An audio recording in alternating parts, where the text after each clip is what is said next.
So I've done some changes to the Infiniti since last video. The biggest change is going to be the wheels and tires. They are Enkei PF07s, 19x10 all around with a +18 offset all around. In the back, I'm running a 265/35/19 tire, and in the front, I'm running a 255/35/19 tire.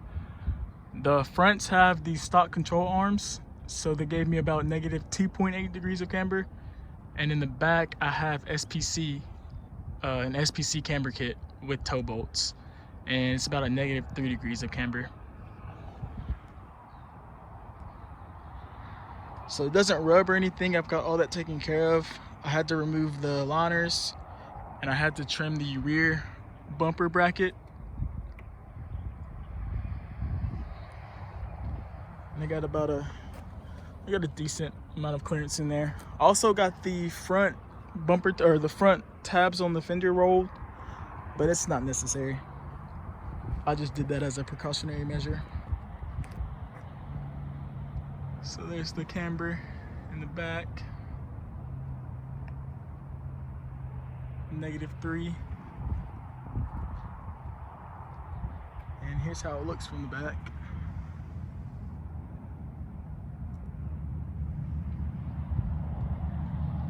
Also got the car tuned by Martin last weekend down in Georgia. It made 318 to the wheels and 259 pound-feet of torque.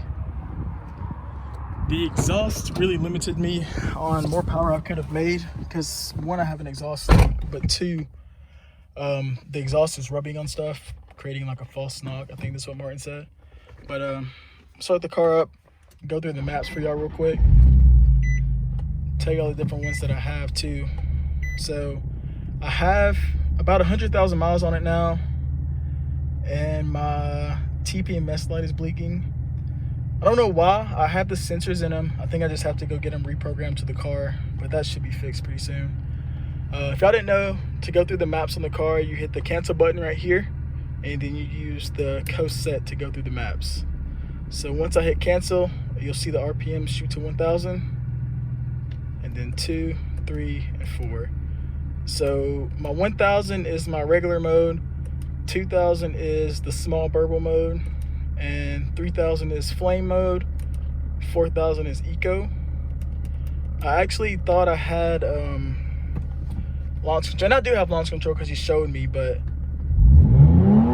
it just goes all the way up to redline now. Redline's also moved to 8,000 instead of 7,500. But yeah, these are really the only big changes. I can tell a big difference in the way the car drives and how it feels with the new wheels and tires and the tune. But yeah, we're at 99,000 miles, man. I'm hoping to get a lot more out of it.